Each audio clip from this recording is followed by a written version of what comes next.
la situación de la infraestructura educativa, básicamente en zonas rurales, qué acciones desde su punto de vista él conoce mucho, trabaja bastante con colectividades tanto urbanas como rurales y queremos indagar qué acciones desde su punto de vista como especialista debería ejecutar el gobierno de la mano con el Ministerio de Educación. Gustavo, ¿cómo te va? Qué gusto saludarte. ¿Cómo estás? Muy buenas tardes. Muy buenas tardes, gracias Pepe, y gracias por la invitación. Situación grave, ciertamente, para la educación en el país, sobre todo en las zonas afectadas, ¿no? Definitivamente que sí, ¿no? O sea, estábamos a punto de iniciar el año escolar, Así es. Ya estaban los chicos en clase y surgió este tema del fenómeno del niño, donde ha sido afectado con mayor fuerza en las regiones del norte del país, ¿no? Pero eso no quiere decir que en las regiones del sur también han sentido un friaje y lluvias que han tenido consecuencias, más aún en zonas rurales. Ahora, voy a partir de los estudios o digamos las indagaciones que ha hecho ESAN, ¿no? ¿Estábamos preparados, los centros educativos del país en zonas rurales, están preparados para por lo menos mitigar o atenuar estas situaciones como las que se han presentado? Sí, mira, justo cuando me llamaste para la invitación, comencé a revisar un poquito la información y la data, ¿no? Hemos pasado todo el mundo sabe que en el 2015 el país ha recibido bastante dinero, el presupuesto del Ministerio de Educación. De todo ese presupuesto, 2.400 millones fueron destinados al sector educación, o sea, concretamente para infraestructura. 2.400 millones en el 2015. Yeah. En el 2016 todavía se ha ejecutado cosas en el 2016 y vamos a ver qué pasa en el 2017. Muy parecido, o sea, el 2015 es lo que se presupuestó, el 2016 se ejecutó. ¿Ok? Entonces, hasta ahí me surgió una pregunta, ¿no? Las regiones, por ejemplo, ¿cómo han colaborado con este tema? Y ahí, haciendo un poquito de investigación, googleo como se dice, se ve que las regiones también han invertido en el sector de educación y infraestructura. Aproximadamente como 600 millones entre todas las regiones, algunas regiones más que otras. Mejor no cabe profundizar cuál es una o cuál es otra, pero sí todas han invertido en infraestructura. Y aquí me surge la pregunta que hace ya 3 o 4 años, cuando el ministro Saavedra ingresa en el sector y decía que tenemos un déficit de 65 millones de soles aproximadamente para poder llegar a la brecha de la infraestructura, y si seguimos en este ritmo de crecimiento y todo se hablaba, se decía que llegábamos en 20, 22 años a llegar lo que necesitamos de infraestructura. Pues hoy, con los desastres y todo, nos hemos dado cuenta que no estamos preparados, no hemos estado, y creo yo que aún nos desborda el tema en el sector educación, porque por más planificación que ha tenido el ministerio, hay que entender que los funcionarios públicos, más aún el Ministerio de Educación, ven el día a día, no están planificando, no existe la planificación per se, una empresa que uno dice, lo voy a ver al mediano, corto, largo plazo. Lamentablemente hay pocos funcionarios públicos, hoy con los destapes de corrupción y todo este tema, menos personas del sector privado están ingresando en el sector público. Entonces todo eso hace que no hay una mirada de planificación, todavía falta mucho y no hemos estado preparados, creo, como país, no solamente como sector de educación, ¿no? Ahora, eso es por el lado de infraestructura educativa, pero voy a asociar un poco al tema de la conectividad, o mejor dicho, al tema de las vías de comunicación. Te pongo 2 ejemplos. Ayer conversábamos con la directora de la Unidad de Gestión Educativa Local en el norte de Tambo Grande, en Piura, y nos explicaba que solamente en Tambo Grande hay 142 centros educativos que están en situación de inoperativos, ¿ya? Pero el otro problema que ella más se encontraba era que los centros educativos que tenían alguna condición de poder funcionar tenían el problema de que todas las vías de acceso estaban cortadas. En el sur encontramos también hace poco un desborde en la zona de Ocoña, en esas zonas donde también presentaban los mismos problemas. Los centros educativos en el país, desde tu experiencia, tú que recorres mucho esto, ¿se ha habido una planificación para concentrarlos en lugares seguros y que permitan que los niños se trasladen diariamente a recibir sus clases? ¿O ha habido a veces motivaciones de carácter de presión local que dice, aquí quiero mi centro educativo y aquí se construye? Bueno, la pregunta es muy pertinente, fíjate, no hemos tenido eso. Ya. Ahorita te cuento una experiencia y voy al lado de transportes, ¿no? Hace poquito estuve en Madrid y en Madrid tú conoces muy bien, si han tenido la experiencia de ir, tienen el metro y que todo se comunica y se intercomunica. Entonces yo me puse a pensar cuando estuve allá y tenía oportunidades de estar en otros momentos, ¿por qué no estamos tan planificados como un metro, ¿no? Pero el sector educación responde a otras necesidades. Pero en el tema de seguridad, para el tema de desastres y dónde tiene que estar ubicado el colegio, muchas veces no se ha sectorizado por los tiempos, porque claro, la normatividad cambia, el alcalde quiere ser reelegido o quiere estar y por tanto hace el expediente y el colegio tiene que estar ahí. Tenemos un montón de colegios en las zonas rurales unidocentes y multigrado que todavía como política, ¿cómo lo vamos a ingresar a todo este tema que se habla de la renovación docente, la revalidación de la carrera docente? O sea, todo este mundo que parece el patio trasero del Perú, porque realmente de Lima, voy a decir de Lima, no estamos todavía, o sea, creo que la gestión de Marilú está intentando, de la nueva ministra, tocar el tema rural. Por ahí están teniendo estrategias de ver todavía, hacer un diagnóstico y hacer un dateo y hacer un... Vamos a ver qué pasa con algunas regiones y todavía estamos en ese proceso. El país cada día está más, nos damos cuenta que tenemos mucho mayor diversidad. Las zonas rurales que tú tocas justamente no son las mismas en cada región y cada contexto. O sea, seguimos discutiendo, por ejemplo, hace poco hemos tenido una discusión sobre un currículum. Seguimos discutiendo sobre un currículum macro, pero nadie habla sobre las competencias en las regiones, cómo se articulan los currículos. Por ejemplo, Alemania es federada y cada país, cada estado tiene su propio currículum. Hay un currículum macro, pero cada uno lo aterriza. ¿Por qué? Porque son de realidades distintas, siendo un país bastante homogéneo dentro de todo. Nosotros no tenemos esa opción. Entonces, ¿qué está pasando ahí? Creo yo que definitivamente la infraestructura no es la adecuada. Dos, sí, no es la adecuada. Perfecto, ya. Todos estamos diciendo que no es adecuada. ¿Hemos planificado para eso? No, tampoco. ¿Qué hacemos ahora? Reestructuramos, reasignamos las instituciones, juntamos instituciones para que los chicos, pero el tema de la distancia, ¿cómo hacemos? Y hay una modalidad que existe, la alternancia, por ejemplo, en educación secundaria. Tenemos 50 o 65 colegios en alternancias en el país. Esa modalidad, que ya tiene años en el Perú, todavía no se implementa, porque es muy cara. Porque está amarrado el tema docente. ¿Cuánto le pago al docente para que se interne 15 días?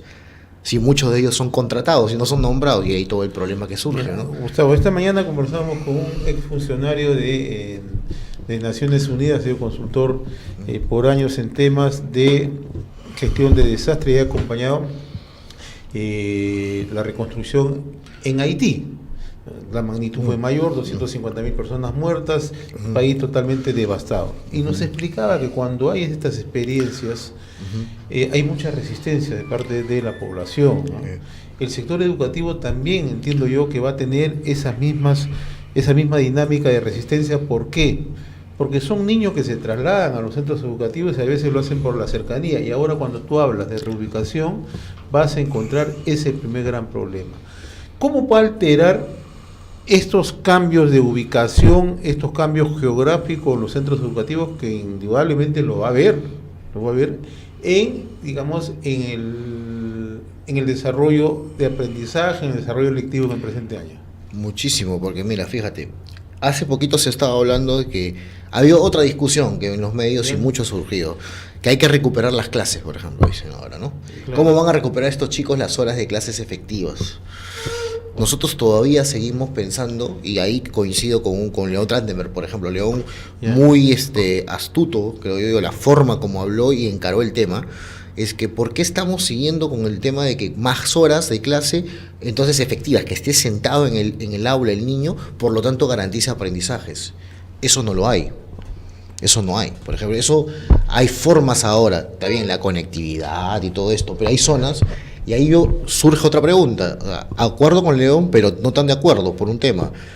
En el país, en las escuelas rurales, fíjate, solamente de cada 10, una tiene internet.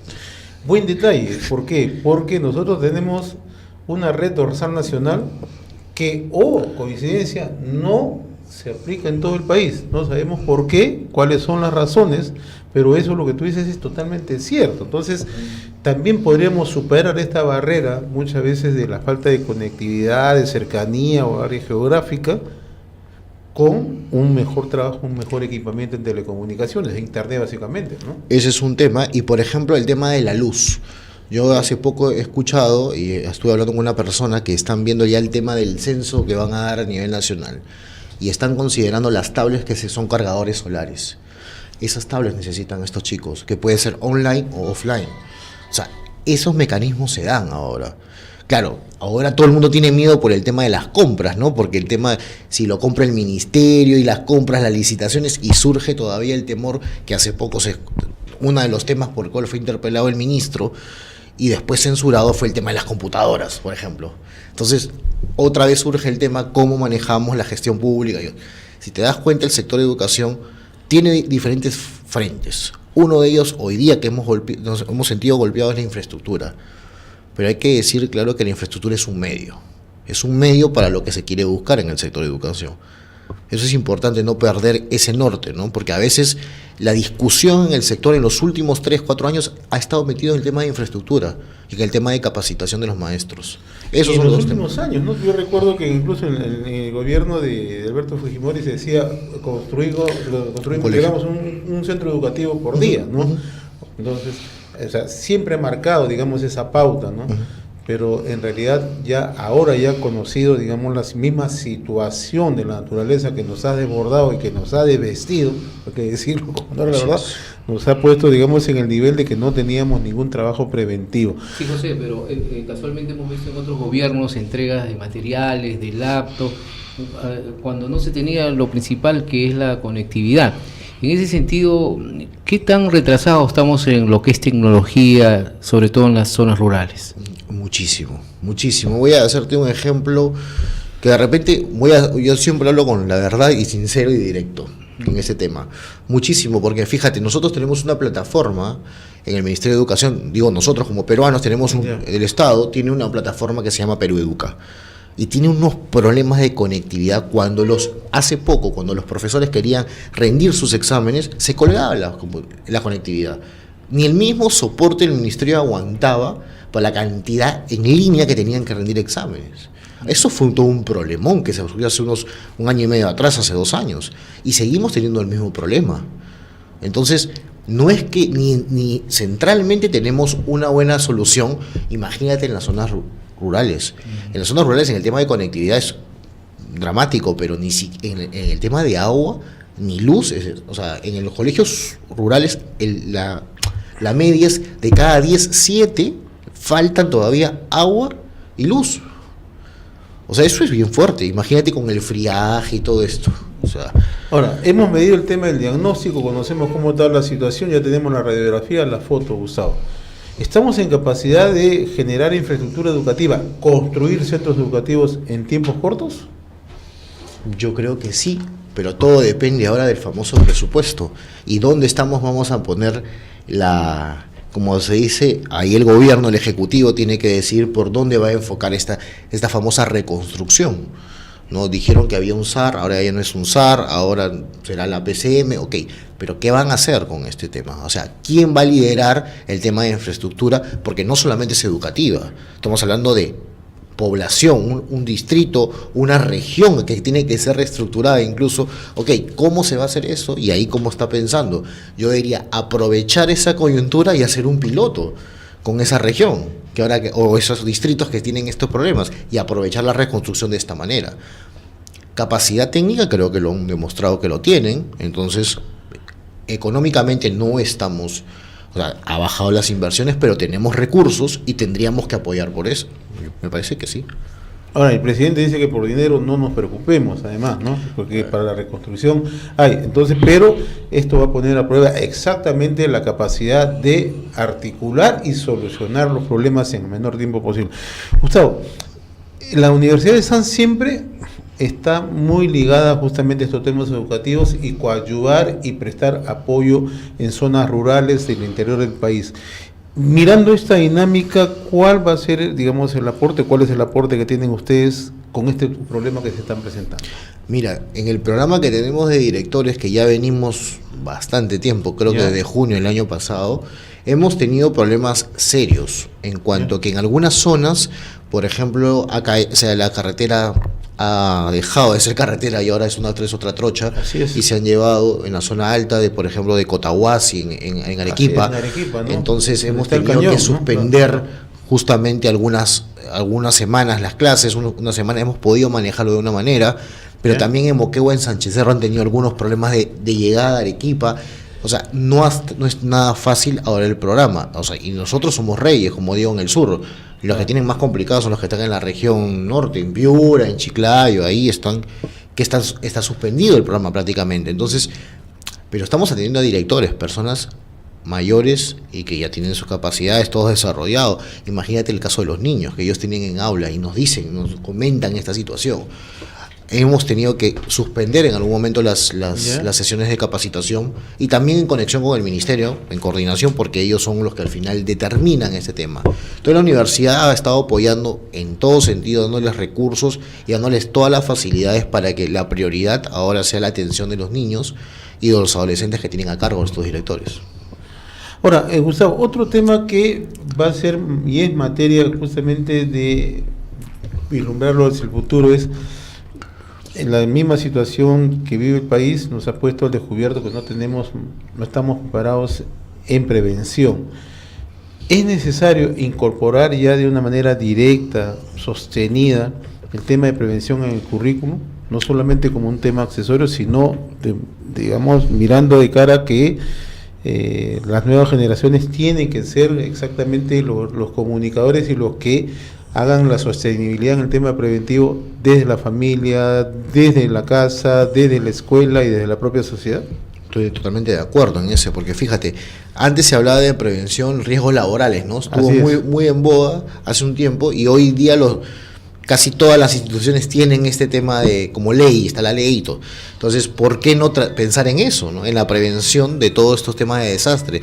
Nosotros no tenemos una cultura preventiva, usualmente. Preguntas tú ahorita, vamos, de acá los que estamos acá conversando, ¿quiénes tienen una mochila en su casa por caso de emergencia o sismo? De repente 1 o 2, y lo tenemos todo perfecto, pero no lo tenemos usualmente. No tenemos esa cultura preventiva, no tenemos los mecanismos de comunicación. Por ejemplo, te hablo como título personal: yo tengo a mis hijos en el colegio, mi esposa está en el trabajo, yo estoy acá. Pasa un terremoto en este momento, o sea, ¿qué pasa? O sea, ¿quién va a buscar a quién? Las mismas familias no tienen esta cultura de saber cómo se van a comunicar. Lo que hacen inmediatamente es todos llaman por teléfono y se acabó. Y ahí colapsan los medios de comunicación, y todo esto se vuelve, y lo que hemos vivido en el 2007, no sé si en Lima te acuerdas, en el terremoto que hubo, ¿no? En Ica. Claro, te digo esto porque hemos asistido a un debate, ¿no? Si la ideología de género debe o no ser incorporada justamente en el tema educativo, pero nadie habla del tema de prevención. En realidad que es un tema que nos está afectando y nos está haciendo aterrizar en nuestra realidad, ¿no? O sea, y en la mañana que conversaba con este especialista de Naciones Unidas nos decía: a la reconstrucción tiene que ir asociada exactamente a un trabajo preventivo, pero integral. No es que solamente mediático, ni a través de comunicados, ni de realizar jornadas, o sea, de simulación. No, tiene que ser un trabajo concienzudo, que la gente entienda exactamente, y qué mejor que los niños entiendan que esa es una tarea diaria. La prevención está en todo desarrollo del ser humano, me decía, ¿no? Totalmente de acuerdo, porque fíjate, lo que hemos trabajado en los colegios mucho, en lo que decimos que es prevención, es ensayo de terremotos. Así es. Ensayo de incendios, si es que quieras llamarlo así. Y ahí para de contar, o sea, estamos practicando si sucede la situación, pero no hemos visto previamente qué podemos hacer para que evitar que esto... o sea, no podemos evitar que haya un terremoto, pero un incendio sí. Un huaico sí podemos evitarlo. Sí es. O sea, estas cosas no lo estamos tomando en cuenta.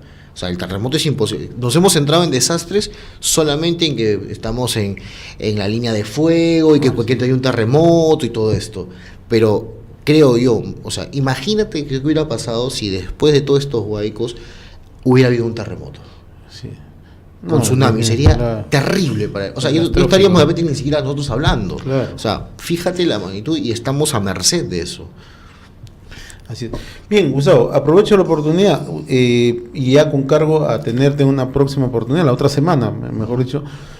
Ustedes acaban de culminar un estudio en toda la zona sur a propósito de esta especialización que están llevando a cabo conjuntamente por encargo del Ministerio de Educación para directores y subdirectores en Arequipa, en Moquegua y Tacna.